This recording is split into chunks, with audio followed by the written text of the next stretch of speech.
Apa?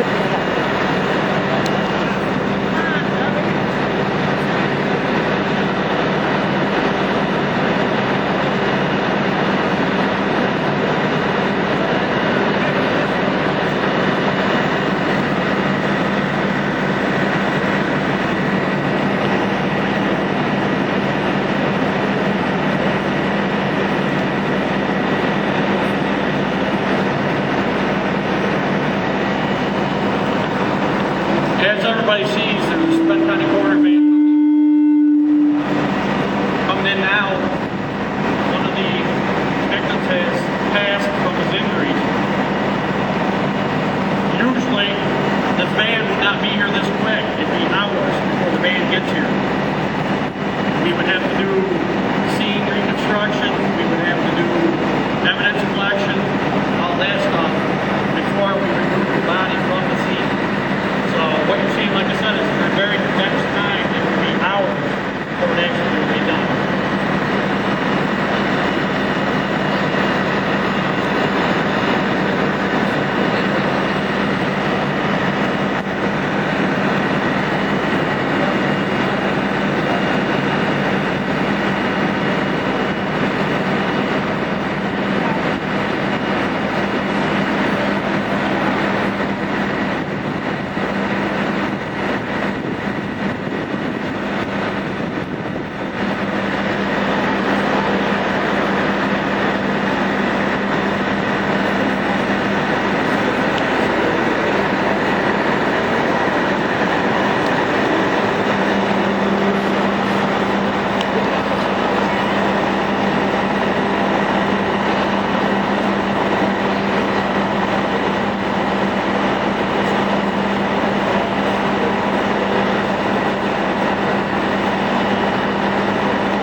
Now we're starting to change from a rescue scene to a crime scene. The last of our victims is being taken away.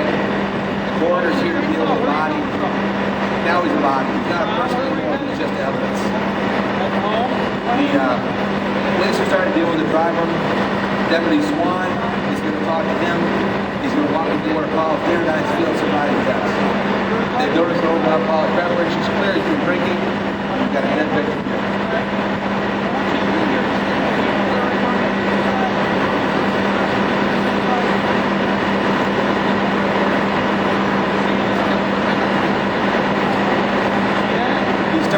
What's called the horizontal gaze stagnance test. It's a test where you can tell if someone's intoxicated just by looking at their eyes. It doesn't matter how coordinated you are, how good a drinker you are, you can't hide from these tests.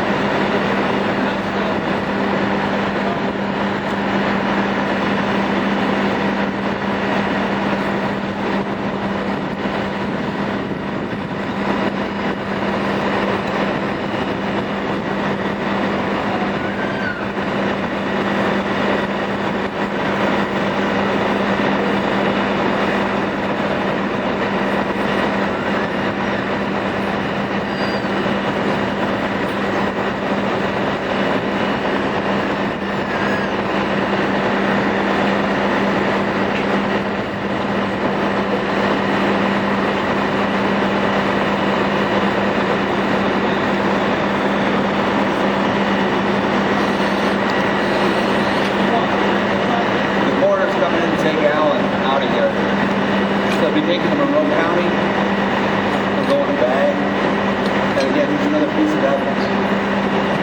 They'll do a full autopsy, which means looking at every single organ, every part of the body to find out what his injuries were and what his cause of death was.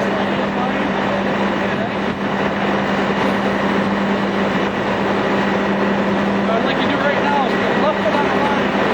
Deputy Swan is doing the second step on the first line of the package. This is the walking tool test.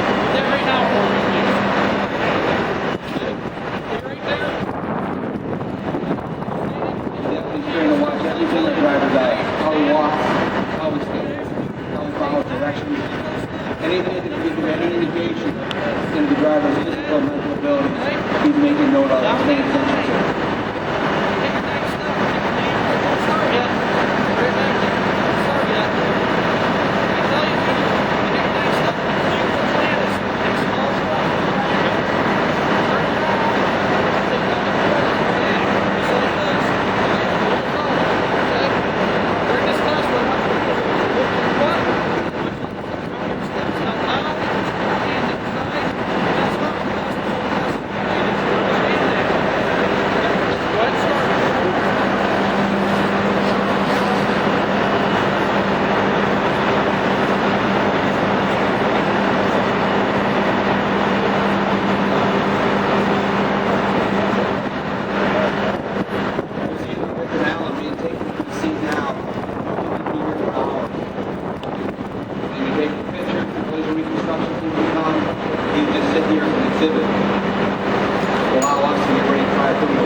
Deputy Swan's now asking the defendant to perform the third portion of our standardized sobriety test package, one extent test. Again, he's looking for every observation as to how this person is walking, talking, thinking, his physical and mental abilities.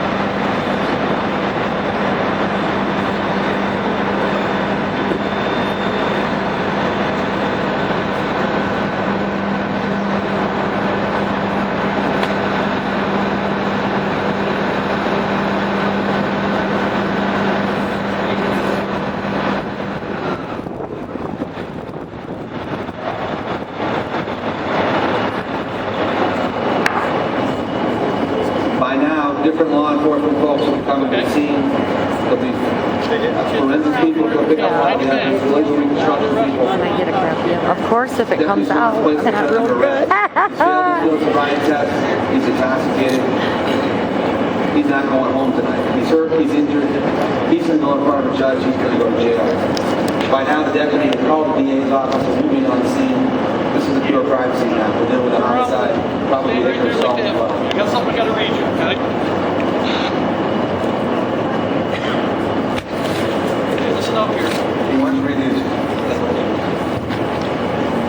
You're under arrest for driving while intoxicated. A refusal to submit to a chemical test or any portion thereof will result in the immediate suspension and subsequent revocation of your license or operating privilege, whether or not you are found guilty of the charge for which you were arrested.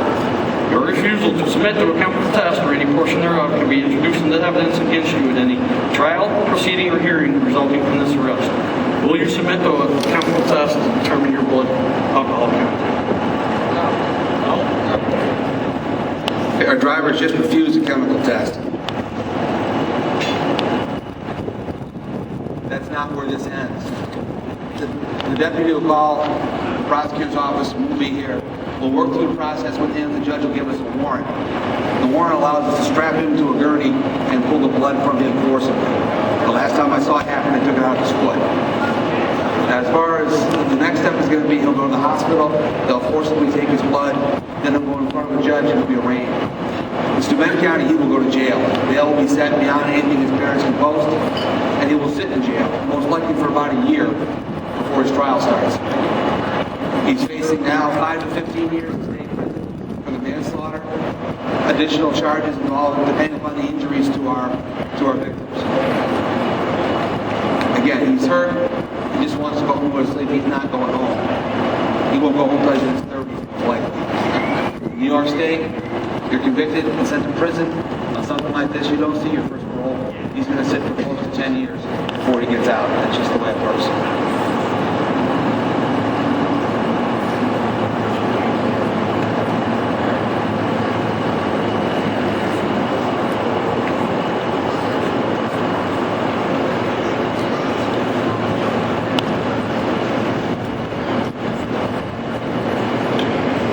As everybody's seen,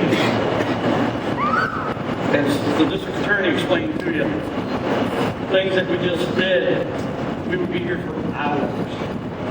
One other thing that occurs that you're not going to see here is with a scene like this is the collision reconstruction team from Steuben County we call also. State police has their team, we have our team also. Depending on who handles the crash, that team did.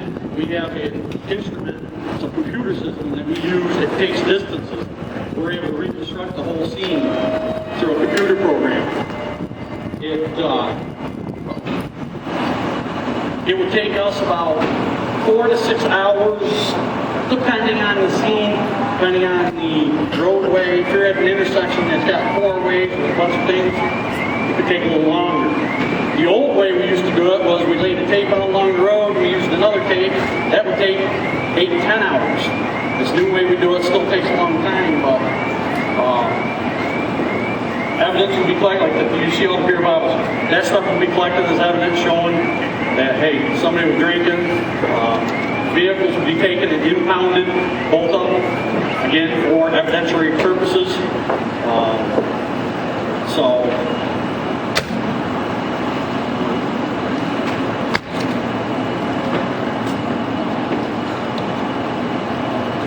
Now this is against our driver. This is a pretty easy case. the prosecution. All we have to prove is that he was drunk, he was driving, and he killed somebody. It's that simple. And then he's gone to prison for a very long time. And one of the things you didn't see here today that you do see at these scenes, and unfortunately I have to go to all of them, I have gone to way too many in Steuben County, is the family members that are often here, the neighbors that are often here. The firemen are here. If this happens in your community, how many volunteer firemen do you all know? They're going to be the ones who come and see you. You have to go through this. A lot of us have scanners in our houses. Somebody hears an accident in your town, they're going to be there. Your parents, your friends, they're going to see this stuff. They're going to be the first ones there. What you didn't see is the horror this wrecks on all of those people who have to go through that process. There are often folks at the scene being restrained by police officers just a few feet from loved ones dead on the street, and the blood and the mess and screaming. The other reality you don't see here is that it takes half an hour or 45 minutes to get help there sometimes, and then on one road just happens. It doesn't usually happen at the fairgrounds 5 minutes from the fire department. There's no pain medication. There's nobody helping you go through what's going on. People are screaming, there's blood, there's horrible injuries.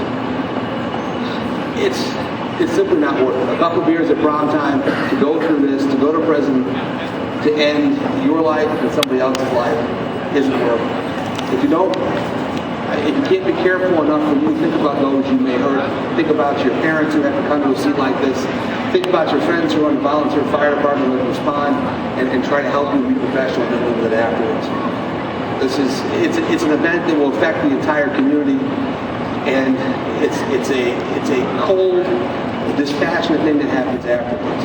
You become an exhibit, your friends become evidence, and all we do is move forward and put you in jail.